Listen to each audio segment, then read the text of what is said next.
Hora do nosso iceberg. Fala da nostalgia. Iceberg, toma. Fala pessoal, tudo bom com vocês? Aqui é a Nostalgia e sejam todos bem-vindos a esse canal. E hoje eu vim aqui com um iceberg dedicado a consoles de videogames criados e produzidos no Brasil. Parece que consoles brasileiros, tá? não, mas há muito... Cid, o que é um iceberg? Iceberg, né? Explicando aqui para você novato da nossa live, depois dos nossos comerciais. Seu Cid, Oi. Quero fazer um alerta para os inconsequentes como Claro, eu. claro. Fui brincar de braço de ferro com um amigo e saí com um número fraturado no meio. Então muito cuidado ao fazer esse tipo de brincadeira perigosa. Lembre-se de quebrar o braço do seu oponente antes de quebrarem o seu. Ó, voltando aqui, tava falando aqui do iceberg da Nostalgia. A Nostalgia é um canal do YouTube que a gente passa aqui de vez em quando na nossa live e basicamente ele mostra icebergs de conteúdos nacionais. O iceberg é um meme, não tão... é meme conhecido, né? Meme conhecido na internet por causa do formato do iceberg, então ele mostra camadas lá de cima, que todo mundo sabe do que ela tá falando.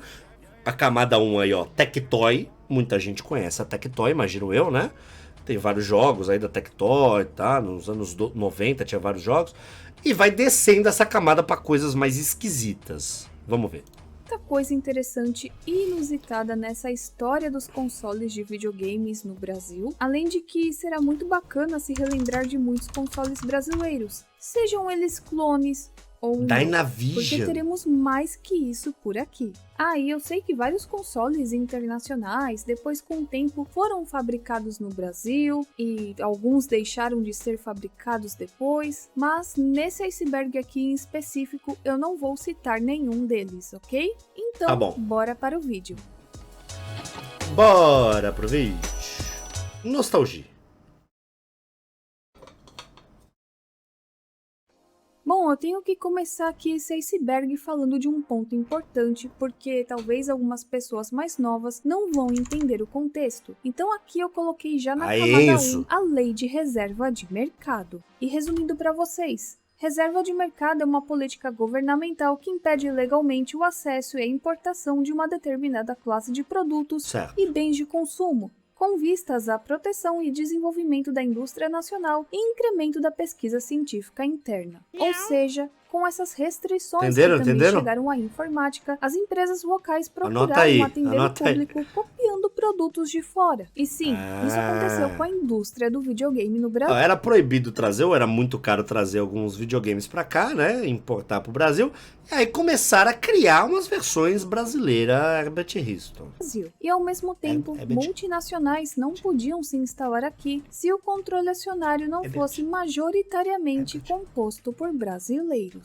A Tectoy é uma empresa brasileira de equipamentos eletrônicos de consumo, conhecida principalmente por seu trabalho no desenvolvimento e comercialização de consoles e jogos eletrônicos. Pense bem, mano. Foi fundada em setembro de 87 por Daniel Daskal e seu objetivo inicial era a fabricação de brinquedos de alta tecnologia. E durante os primeiros anos, a parceria com a Sega conduziu seu crescimento com a popularidade do Master System e do Mega Drive. E a Tectoy também trouxe oficialmente para o Brasil outros consoles, Sega Saturn, Dreamcast, entre outros. E também Sega Saturno, quanto que tá? Outros consoles, Sega Saturn, Dreamcast, R$169.900. Entre outros. E também modificou não é reais não, calma. Mônica no Castelo do Vai ter Dragão, cara que vai me corrigir. O joguinho do Wonder Boy, ou Chapolin vs Drácula, que era uma versão de Ghost House, e foi responsável pelo desenvolvimento completo de jogos. Só capa louca. A Tectoy também trouxe para o mercado diversos consoles e minigames, que na verdade eram um compilado de jogos na memória. Tem os consoles de coleções de jogos do Master System, que ganharam diversas versões, aliás eu tenho uma delas, e tem também os do Mega Drive, e inclusive um da Atari conhecido como Atari Flashback. Quanto ao Master System Collection, existem algumas curiosidades bacanas que eu li no site esse mundo de videogame antigo que ronda sobre essa é um mundo muito maluco, né? Da Tectoy está na contagem dos jogos. Isso falando a respeito do Master System Collection, ok? Por exemplo, o jogo 21 é um título com 20 jogos, acontecendo mesmo com a coletânea de jogos do Pense Bem. Então, se um proprietário do console contar os títulos na tela, não conseguirá chegar ao número total de jogos. Já com o Mega Drive, resumindo pra vocês... Não entendi nada, os Gi. primeiros modelos desses consoles emulados com jogos... Acelera a palestrinha, vai. Desapontaram pela performance infinitamente inferior. Além disso, tivemos algumas edições que também deram... Olha isso aqui, cara. Existiu ou não existiu? Mega Drive Guitar Idol. Nunca ouvi falar nisso na minha vida. Olha, uma guitarra, 2 controles... O que falar. E aqui eu espero que vocês tenham entendido que nessa parte eu darei apenas alguns exemplos. Não dá pra citar tudo. O Mega Drive 4 Guitar Idol é uma versão do console doméstico do Sega Mega Drive produzido pela Tectoy, que foi lançado em agosto de 2009 com 87 jogos na memória. Além de jogos da fabricante original Sega e da Taito, contém 5 jogos recentes da Tectoy, e tudo nessa qualidade aqui. E em 2008 a Tectoy passou por outra mudança de identidade visual, sugerindo uma aproximação com as tecnologias Virou uma móveis. sanduicheira. Assim ela lançou o Mega Drive 3. Só que esse processamento da emulação do aparelho compromete totalmente a jogabilidade, o que irritou muitos consumidores e fãs da marca Tectoy. Nesse tópico eu me refiro apenas aos mais populares clones da Dynacon, os famosos Dynavisions. Quem teve um Dynavision? Que sempre apareciam nos programas infantis ou até mesmo como prêmios em game shows. E o que eles tinham em comum era o fato de serem clones do Nintendinho. E eu acho engraçado que os jogos são tipo a mesma coisa, porque todos são clones da Nintendinho. Mas olha só, a Dynacon ela foi visionária, porque ela lançou o Dynavision Radical, o Dynavision Radical Plus. Olha isso aqui. Dynavision Radical Plus. E vem com uma pistola, né? Plus, o Dynavision Extreme, tinha o Dynavision Extreme Full Version. Dynavision Extreme Full Version. Pô, olha os nomes, né? Disso. E o Dynavision Advance. Deluxe Edition. No Brasil, os primeiros videogames da Atari chegaram via jeitinho brasileiro. Em abril de 80, a Atari Eletrônica Limitada lançou a versão nacionalizada do Atari VCS, montado de forma artesanal com peças importadas, que era algo vendido exclusivamente na rede Mapping. Assim, o nosso Atari BR chegou às lojas custando algo em torno de 14 a 15 mil reais. Pra gente pegar o valor e converter para os dias de hoje. Quem aqui se lembra dos minigames da Tectoy? Entre 90 e 95, a empresa lançou diversos minigames, e muitos deles eram baseados em franquias conhecidas dos jogos eletrônicos e da televisão. E mais pra frente, como já mencionei antes, lá na metade, no final dos anos 2000, a Tectoy lançou os consoles portáteis isso aí jogos de Master System e Mega Drive na memória. Isso é legal, né? Nunca tive, mas sempre achei bacana. Clone do Nintendinho, lançado Phantom System, cara. Irmão, eu já joguei um Phantom System, acabei de lembrar. Na casa do Binho Cabeção. Já joguei Phantom System, que maluquice. Eu nem lembrava que isso existia. Pela empresa brasileira Gradiente no final dos anos 80. E que também era compatível uma galera do chat já teve aí, ó. Desse sistema. E o Gradiente lançou numa época em que a Nintendo não mostrava nenhum interesse em lançar seu console no país. Aliás, a Nintendo nunca demonstrou muito interesse pelo Brasil, né? É lógico. Sendo assim, o Phantom System acabou se tornando o clone de Nintendinho mais popular do país. Phantom System, olha aí. O Dynavision foi lançado em 2 de agosto de 83 e era um clone não licenciado do Atari 2600. O Dynavision 2 foi lançado em 1989, já que os clones dele eram permitidos pela lei de reserva de mercado, o original não.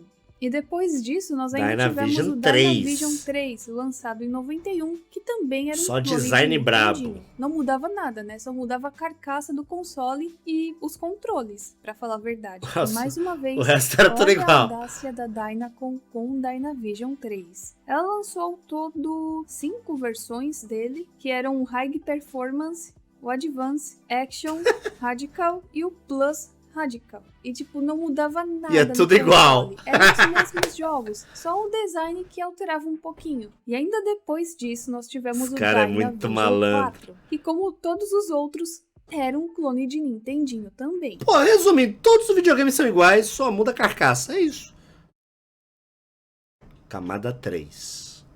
Descemos. Telejogo foi praticamente a versão nacional para o console de Pong, que vinha com suas variantes, que na verdade era tudo a mesma coisa só. A única coisa que mudava o nome. Então entre os jogos estavam o tênis, futebol e paredão. Ele na verdade foi uma salvação. Telejogo? Assim. Isso porque na Isso é época velho, hein? deram um jeitinho brasileiro pro console Odyssey entrar no Brasil. Porém, atualizando os valores, era como se custasse cerca de 11 a 12 mil reais nos dias atuais. A gente reclamando do preço do PlayStation 5. Mas com razão, tem que reclamar mesmo. É um absurdo de caro. Meu E já pai o já telejogo, teve. atualizando os valores, custava cerca de 2 a 3 mil reais. O telejogo teve 2 versões desenvolvidas pela Philco Ford e mais 4 pela Super Kit, já com o nome de TV Jogo. O Super Game foi lançado pela CCE em 1984. A carcaça é diferente da do Atari original, sem o acabamento de madeira e com as entradas para os joysticks na parte frontal, além de algumas outras diferenças em comparação com Já o joguei. console Pitfall. original Esse game aqui, não é? na parte frontal, além de algumas Já joguei essa porra aqui, não é Pitfall isso aqui? Tá escrito no vídeo, aonde? Ah, é Pitfall. Pitfall 1982. Em algum momento já joguei isso aqui. Mas devia ser também de algum videogame clonado do outro clonado, né? outras diferenças Que 82 não tava nem vivo. com o console original do Atari. Mas deve O ter Mega Drive 3, esses se jogos eu não me aí engano, de foi lançado em Pitfall e 2001 tal, deve ter pela ido até Tectoy 90 e com 12 caralhada. jogos na memória, incluindo o Show do Milhão Ó, tinha um cara do chat que tava falando, eu tive o Mega Drive 3 do Show do Milhão, olha ele aí, ó. 1 e 2. E sim, ele vinha nessa caixa bonitona aqui e explicando melhor pra vocês, em 2001 a gente já tinha o PlayStation 2, o GameCube, o primeiro Xbox, mas o problema é que a maioria dos brasileiros ainda não tinham condições para possuir esses consoles lógico, devido ao lógico. alto preço. Tanto é que nessa época o que eu tinha? Um Master System 3, Foda. que foi comprado usado dos vizinhos com alguns cartuchos. Esse controle do Master System, cara, ele tinha o peso de um papel sulfite. Era um controle. Era um controle, mano, que não pesava nada. Parecia uma folha. Não era nada. Fazia assim, ó. Jogava pra janela. É perigosíssimo quebrar essa porra. Então, por conta disso, o Mega Drive ainda seguia bem em circulação. E isso era o que dizia a Tectoy ao promover o jogo. Agora você poderá jogar o Show do Milhão, um dos maiores Show do sucessos Milhão, olha. de todos os tempos, em sua casa direto do seu Mega Drive. Tudo Ele com vendeu, realismo hein? impressionante. Você ainda pode Mano, olha esse jogo do Show do Milhão. Isso aqui vendeu que nem água. contar com a voz digitalizada do próprio Silvio Santos para que seu jogo fique ainda mais parecido com o original e um repertório de 1000 perguntas que garantirão muitas horas de diversão para você e sua família. Deixa eu ver uma pergunta. Onde foi realizada a primeira Olimpíada da Era Moderna? Certa resposta. Você acaba de ganhar R$1 milhão. Até hoje os caras usam esse mesmo áudio, né? E tinha esse aqui, né? Que é a versão Pocket. Já vi essa porra aqui no YouTube. Olha que absurdo isso. Tectoy, Tectoy.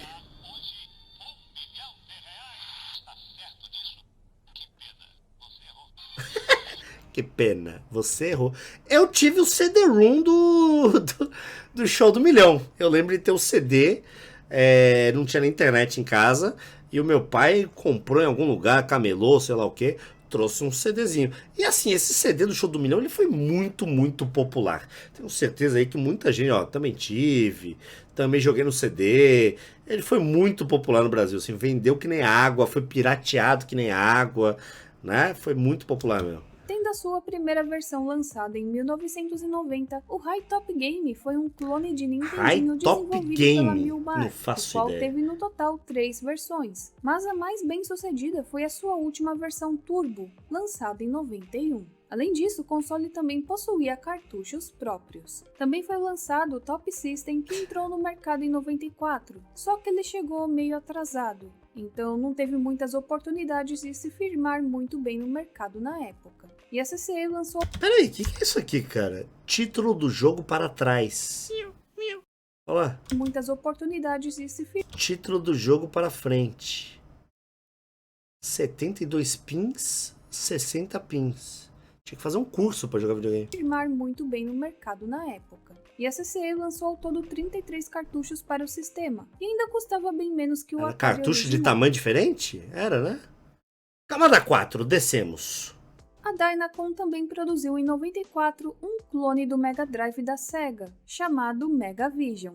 Aliás, dizem que ele conseguia ser até rodava mesmo cartucho superior ao americano Mega Drive e 3. japonês. Só que isso Caralho. acabou em processinho. Sim, ocasionou em processos legais devido à Sega já ter na época um representante oficial em solo brasileiro, que era a Tectoy. Então, por conta disso, o console clone foi retirado do mercado. Bom, joguei muito isso aqui. Isso aqui eu joguei muito. Cada golaço do meio da rua, irmão. Nossa! Assim, um console bem raro de se encontrar atualmente. O PC Game do Bom Dia e Companhia. Que? Como é que eu posso explicar isso aqui melhor? A Dynacon anunciou lá em meados de Olha o Luigi! 2018 a comercialização do PC Game, que era um videogame em formato de mini computador destinado a crianças a partir de 4 anos de idade. Contava com 64 MB de memória, acompanhava mouse, teclado, joystick, superpad e maluquice. cartucho com 106 Olha lá!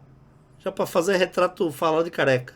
jogos lúdicos e educativos. O lançamento foi feito no programa Bom Dia e Companhia através de uma parceria com o SBT. E também diziam que os videogames da emissora seriam produzidos com a personalização do programa e que seria utilizado pelos apresentadores Yudi e Priscila em alguns quadros e oferecidos também como prêmio. Tá. Quanto a essa parte eu não encontrei muitas informações ou vídeos. Eu encontrei o comercial, mas vídeos desse console no Bom Dia e Companhia eu não encontrei. Caso você tenha alguma lembrança ou saiba de Simples. algum vídeo, Utilidade. pode comentar aqui embaixo. Ou se você Ensina teve essa brincando. edição do Bom Dia e Companhia, comenta PC aqui. Game. O Handivision é um console que o diferencia da grande maioria dos outros clones de Isso aqui é Isso porque ele diferenciado. é pequeno, compacto e fácil de se transportar. Nunca vi isso aqui na minha vida, cara. Isso aqui eu não faço a menor ideia do que é isso. Olha que doideira. É um caderno com uma antena. Bastando conectá-lo ao televisor via sinal RF, mas ele também contava com a opção de ser jogado Não, calma aí. Você botava o cartucho no controle? sinal RF, mas ele também Olha! contava com a opção de ser jogado E aí a antena levava pra televisão. Cara. Bluetooth. via cabo. Eu sei que não tem muito a ver com consoles, mas eu precisava citar isso aqui nesse iceberg, que é sobre os cartuchos de videogames alternativos aqui do Brasil. Super Irmãos. Nessa época dos clones, acontecia muito de ter esses cartuchos Ó o Mario. alternativos. E o que acontece? As ROMs eram copiadas e transferidas para o padrão escolhido por cada fabricante. Algumas empresas colocavam ROMs japonesas em cartuchos de Ó o Mario. 72 pinos e vice-versa. Ó o corpinho e do alguns Mario. títulos tiveram aí umas versões bem curiosas. Um caso bem inusitado também é a do jogo japonês Guevara, que nos Estados Unidos e Europa foi localizado como Guerrilla War. A versão original Guerrilla War. Guevara. Perderam a chance de botar Che Guevara. trazia como personagens o Che Guevara, sim, isso mesmo, e o Fidel Castro, em uma aventura que adaptava a Revolução Cubana, onde o jogador deveria derrubar o governo opositor. Quando o jogo chegou no ocidente, quase todas as referências a Cuba foram removidas, exceto a introdução com uma foto do Che Nem e a Viva os Heróis da Revolução. Nem poder que isso é um videogame. Já no Brasil, por algum motivo desconhecido, o jogo foi renomeado para Revolution Heroes e contava com a ROM japonesa. Olha lá, nesse jogo você incorpora a figura do guerrilheiro Guevara ou Castro. Sua missão é salvar os índios que estão capturados e mantidos como prisioneiros na floresta tropical de uma ilha. Suas armas são bombas e metralhadoras. Mas assim que puder, pegue o canhão para se defender e derrotar o inimigo. Tá aí, né? Tá aí. Sem nenhuma alteração. Zibo é um console de É videogame interessante. criado pela empresa de mesmo nome e que havia sido criada pelas empresas Tectoy e Qualcomm. Zibo? O console era fabricado pela Tectoy na Zona Franca de Manaus e foi lançado no dia 25 de maio de 2009 no Brasil, custando R$500. Ó. E trazia consigo 3 jogos na memória e mais 3 para download gratuito. No papel, o conceito era promissor. Um videogame com versões de jogos populares no Brasil, como FIFA e Resident Evil, e principalmente a prova de pirataria. Sem entrada para cartuchos, Olá. os games eram baixados via rede 3G. Só que a baixa qualidade dos jogos foi outro ponto negativo. Além de gráficos muito mal elaborados, a biblioteca de jogos do Zibo se resumia em pouquíssimos jogos bons e uma gama de jogos de celular produzidos em Java. Ah, mas calma aí, né? Ó, tô jogando aqui. Além disso, contava Agora, o console... Isso aqui é o controle? Boomerang? Isso aqui é uma maluquice, né? Tem vários videogames assim, com uns formatos meio maluco. Isso aqui é um Boomefone? Boomefone? com um controle boomerang, que era um controle sem fio. com Começo sensor do de vibrador? movimentos. Ele foi feito para aproveitar o sucesso do Wii Remote da Nintendo e focando principalmente em jogos de esporte. Bem parecido com o Wii, não é mesmo? Ah, Assim, foi um Wii. criada uma série Ah, é especial um Wii para de o baixa desse renda. controle, que era o Boomerang Sports. Então tinha o jogo da peteca, e tinha o jogo do badminton, tinha o jogo da queimada, tinha o jogo do tênis. É um Wii tinha o de jogo baixa do renda. vôlei. É um Wii da Eu nem Shopee. preciso falar que tudo isso afastou a grande parcela de seu público-alvo, uma vez que consoles como o PlayStation 2 eram bem melhores que o Zibo, contava com uma biblioteca de jogos riquíssima, ainda mais quando você ia na feirinha e comprava 3 jogos por R$10, fazendo a maioria dos brasileiros preferir investir em um PlayStation 2 Investir no jogo por esse pirata, preço, lógico. né, R$500, e poder depois ter vários jogos e tudo isso numa qualidade bem superior ao do Zibo. Sendo assim, o Zibo foi descontinuado em 2011. Olha aí, ó. Tinha cara que jogava aqui, ó. No jogo da queimada, usava o controle pra queimar o Chomba. Top Game é um videogame brasileiro fabricado pela CCE a partir de 89. Queimar o Chomba? E ele era um clone da Nintendo Famicom. E teve 3 versões bem conhecidas, entre elas o VG8000, VG9000 e o VG9000T, também conhecido como Turbo Game. Turbo Tanto o esquema Game. elétrico quanto os Mano, ó, Turbo Game. Tá, Turbo Game. Eu acho que eu já enxerguei um Turbo Game na casa de alguém. controles e console era compatível com o de outros clones de Nintendinho mais famosos da época, podendo assim ser usado controles de outros consoles nele.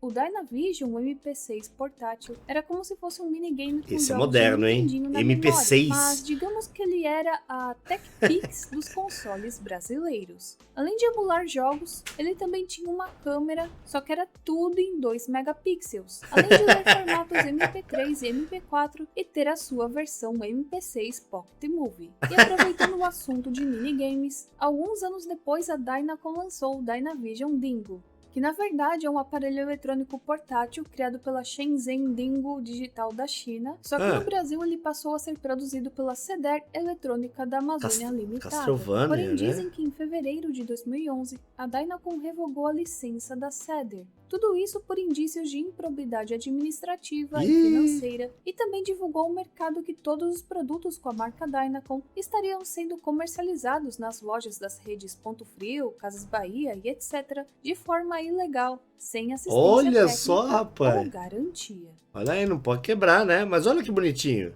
MP6 e nada funciona. E a Dingo, na verdade, é um portátil que faz tudo o que o seu antecessor fazia. Mas o bônus é que ele vem com 8 emuladores.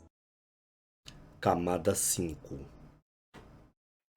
Também há um reprodutor de DVD que usava ROMs de Nintendo. Isso aí é um Ralph que era Electronics. chamado DVD Game, da empresa Britânia. O aparelho rodava ROMs de Nintendinho e ainda vinha com 2 controles. E como é que funcionava? Ele executava as ROMs, que eram gravadas num CD, e o diferencial é que você também poderia fazer Puta, esse aqui eu joguei bastante. Esse Bomberman aqui, essa versão aqui, não lembro em que plataforma, em que videogame, mas esse aqui eu joguei bastante. esse esquema. Você poderia fazer o seu próprio CD para rodar os jogos que você gostaria, e outro DVD player que também rodava ROMs de Nintendinho. Foi criado pela Philco no Brasil. Cara, e vem mas com, nem todas as vem ROMs com de um microfone, Nintendinho cara. eram compatíveis. Diferente. Jogos de 4 megabits, por exemplo, ficavam extremamente lentos. E provavelmente por causa da pouca capacidade de executar jogos com paginação de memória mais complexa. Eu sei que não tem muito a ver com console de fato, Certo. mas eu achei bem interessante e resolvi colocar isso aqui, até Boa. porque eles foram fabricados no Brasil. Boa, Gi, boa. Os clones da Dismac eram os mais bem acabados de controles da época. Além disso, a empresa também traduzia os jogos do Atari. Então, Kabum era TNT, Pitfall era Pantanal e Freeway era Pantanal. BR-101 e Carnival era Domingo no Parque. A Dismac Olha as traduções dos jogos, cara. Pitfall virou Pantanal. também precisou inovar e relançar o console para driblar os efeitos da enorme inflação nos anos 80. Por isso criou a BR-101. versão VJ 8900, que não vinha com controles e tinha um acabamento mais simples, e a VJ 9100, que saiu em 85, numa época que o Atari estava em ampla decadência. Mas ele é tão raro e teve ainda uma tiragem tão limitada que muitos colecionadores brasileiros acreditavam que esse console era apenas uma lenda urbana, Olha só. até que descobriram que realmente existiu. Até que alguém O tem Mega um. Boy só pode ser considerado um portátil na medida em que é relativamente pequeno. Ele não tinha uma tela embutida. Olha lá. Mais um que você bota o cartucho no controle. Cara, da Navision, né? Olha que maluquice. Você bota o... Cara, isso aqui não faz nem sentido pra mim, velho. Em movimento, mas era um pequeno console conveniente. Além disso, uma antena sem fio permitia os jogos com controle remoto, e há rumores de que a Dynacon decidiu não lançar o Mega Boy em todo o país, tornando esse console bem difícil de ser encontrado no Brasil. Tá, O tá. Genicom é um console de videogame de terceira geração Genicom? clone do Nintendinho, e que possui uma série de modificações específicas para o mercado brasileiro de jogos eletrônicos. Ele vinha com um livro de códigos do Game Genie. Esses códigos disponibilizavam muitas mudanças nos games, como vidas infinitas, super pulo, escolha de fases e etc. Digamos que nesse caso aqui as aparências Mais um da enganam Dynavision. muito bem. O Dynacon Black e White parece Os caras inventam... Os cara... Dynavision White, Dynavision Black, Dynavision Radical, Dynavision Extreme. Caralho, mano. Os malucos inventam umas paradas nada a ver, né? ser um console com os jogos mais avançadinhos. É, parece Só que moderno. não, é só mais um clone do Nintendinho. Olha aí, tá vendo? Só mais uma Cara, coleção de milhares resumindo, de clones da Dynacon. A Dynacon basicamente criou durante 20 anos dezenas de videogames diferentes e todos eram o mesmo videogame. Dezenas, cara. A gente viu aqui um monte já. Todos da Dynavision, aí Dynavision não sei o que, Dynavision não sei o que. E por trás era o mesmo videogame, era a mesma fita, tudo igual, o mesmo jogo de 91. Aí, assim, herói ou vilão? Gênio. Mas dessa vez os controles não têm fio. E aproveitando aqui o gancho pra vocês... Polystation? Não, Polystation não falou ainda não, mas acho que vai falar, né? Tem que falar. Sem fio e 217 super jogos de brinco. Videogame iVision, peça já o seu iVision. que vinha com 111 jogos na memória, e mais um cartucho com 106 jogos. E mais uma vez, o design do Wii Vision lembra muito o tão conhecido Nintendo Wii. A gente acha que se trata de jogos mais avançados, mas são os mesmos jogos de Nintendinho. O console pariu, não vendeu né? muito bem por causa de seu preço alto. Pasmem, sendo mais caro muitas vezes que um PlayStation. Mas é pra enganar a vó, cara. Isso aqui é pra enganar a vó. O que tem de vó que vai na 25 de março? Chegava na 25 de março. Ai, meu filho pediu um videogame. Pediu um videogame. Daí o vendedor fala, pediu, qual é o videogame? Você acha que a avó vai saber falar PlayStation? Não vai saber falar, mano. Aí ela pega um papelzinho lá, não, eu anotei aqui. Aí o cara, esse aqui eu tenho, PlayStation? É esse aqui eu tenho. E o cara entrega. Aí eu já fui muito na 25 de março com meu pai comprar joguinho de videogame lá. Minha mãe era sacoleira, fazia uns rolos. Minha mãe fazia uns rolos, sacoleira e tal. E aí de vez em quando a gente ia pra 25 de março comprar umas coisas pra minha mãe revender em Santos. E aí era assim, o passeio do ano pra mim ir na 25 de março, porque eu sabia que eu ia ganhar um jogo do meu pai. Um joguinho do meu pai, de Super Nintendo, né?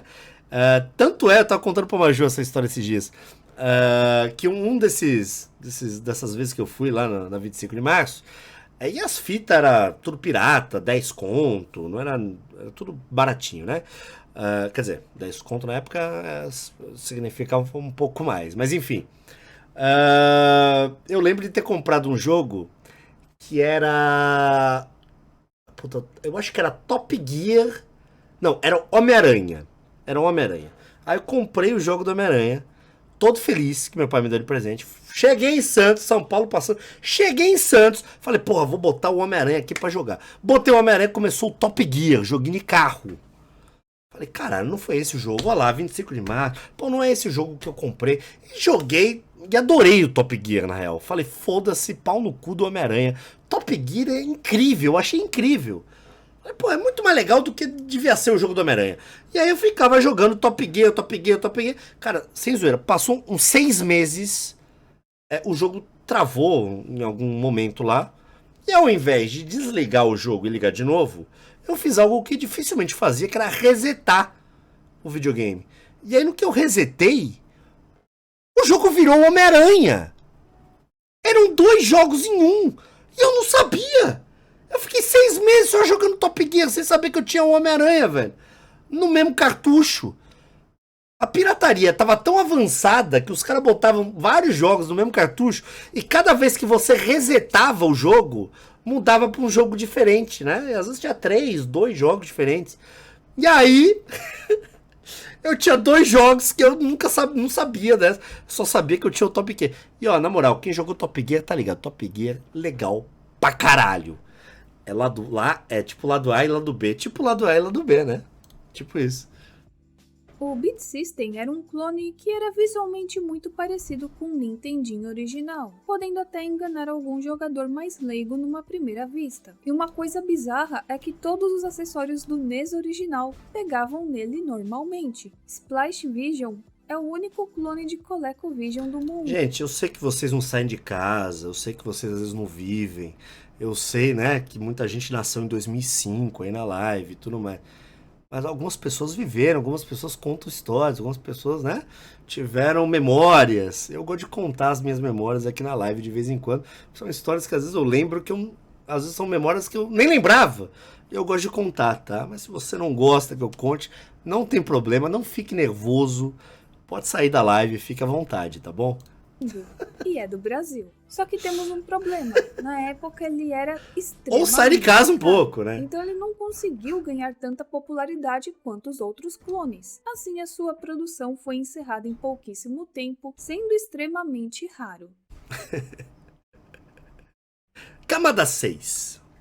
O Atari Dactar 007 foi considerado um modelo mais luxuoso dos clones de Atari 2600, e talvez até mais luxuoso que os Ataris originais, já começando pela carcaça do console, que é uma maleta, sendo assim o console não saía de dentro dela, pois ela é o próprio console. Ué? Vinha com os controles similares aos do Atari Não, original. isso aqui é maluquice, né? Diferenciado, Isso que aqui é bem maluquice. raro de ser encontrado nos dias atuais. O Magic Computer... Não, peraí, não, tem que voltar nisso aqui. Olha isso aqui, cara. Imagina, você é uma criança e você ganha uma maleta. Teu pai te dá uma maleta. Devia ser coisa de rico isso aqui. Sendo assim, o console não saía de dentro Olha lá, dela. e o console não dava nem pra você tirar. É tipo, eu sou o 007 dos videogames, né? Pois ela é o próprio console, e vinha com os controles similares aos do Atari original. Um clone um tanto diferenciado, que é bem raro de ser encontrado nos dias atuais. O Magic Computer PC95 é um computador pessoal de 8 bits e Famiclone, que foi comercializado pela Dynacon lá na década de 90. Possuía 16 programas instalados, só que desses programas alguns são jogos. Eu acreditei. O cara comentou, Círio, já tive um desses, sei lá o que, eu não li o comentário inteiro, mas vinha um mini terno junto. Eu fiquei lendo e falei, caralho, será? E outros são funcionalidades para um computador. Supercharger é um dos clones de Famicom pouco conhecidos e com baixo Nunca ouvi valor no falar. mercado em comparação aos seus concorrentes também clones. Lançado em 1990, o console não fez muito sucesso no mercado, Não conheço. pois já haviam outros clones melhores que ele. Não conheço, mas vale destacar esse design, né? Esse design aqui, ó, azul com amarelo aqui, que quando tinha esse design era sucesso. E esse foi o último console da Dynavision. Tipografia o Dynavision Cyber braba. Game é um console multimídia que usa emuladores de videogames clássicos. Mais um como Dynavision, lá Super vem. Nintendo, Game Boy, Game Adivinha Boy se é Color, aqueles Game Boy jogos lá, de Advance, novo. entre outros. O Onyx Junior foi um console de videogames produzido pela empresa brasileira Microdigital nos Que isso? anos 80. Inicialmente, a ideia Que seria isso, fazer cara? um clone do ColecoVision. Só que, como o custo da produção para esse projeto era muito alto, a Microdigital decidiu por produzir um compatível com o Atari 2600. Olha isso aqui, Onyx Junior. Olha só, todo mundo que teve um desse virou bolsonarista, não é possível, né? Cujos clones já possuíam uma ampla base instalada no país. Mas foi por causa disso mesmo que foi um fracasso de vendas, sendo atualmente um dos consoles mais raros de serem encontrados no país. A Chips Consoleharo.com. do Brasil fabricava na época uma série de consoles para diversos sistemas, como o Super Nintendo, Mano. Nintendinho, Mega Drive. Ó, vou contar vou lembrei de uma coisa aqui. Eu lembro de ter um vídeo, eu não sei que console que era, que videogame que era, mas eu lembro de estar na casa de um amiguinho e ter um botão igualzinho desse aqui, né, que é o botão turbo, e no Street Fighter você acionava esse botão e basicamente você só ficava mexendo o direcional, porque os bonequinhos ficavam no turbo, tipo a Chun-Li, a perna dela não parava. O Honda, o braço dele não parava nunca. Ficava no modo turbo, né? Era uma maneira muito apelante de você ganhar qualquer jogo. Master System, entre outros. E esses controles É eram o chamados cheat de legalizado. que eram de excelente Exatamente qualidade, tinham isso. diversas chaves e botões com funções turbo e slow motion. Assim, em 1994, a empresa resolveu investir em consoles, lançando o Pro System 8 e mais adiante o Pro System 16. olha Só que, aí. de acordo com documentos de processos jurídicos, foi encontrado um pedido de baixa da empresa Ó, Mário e vários Patriota. processos trabalhistas entre 96 e 98, que nos faz acreditar que a Chips do Brasil não vinha com uma boa condição financeira e não cumpriu com suas obrigações jurídicas. Aliás, um dos processos foi movido pela Playtronic, fazendo com que a empresa fechasse definitivamente as suas. Bolsonaro. Então, gente, esse iceberg vai acabando por aqui. Eu espero Tá que aí, vocês tá aí. tenham gostado. Ó, pra quem tava perguntando, quantos anos tem a Gi e não sei o que, o chat tava curioso, né? A foto dela aqui. Essa aqui é a Gi. Né? Não faço ideia quantos anos ela tem. Quantos anos vocês acham que ela tem? Não sei. Mas os vídeos dela são bem pesquisados, né? Que Gi? A Dona Gi.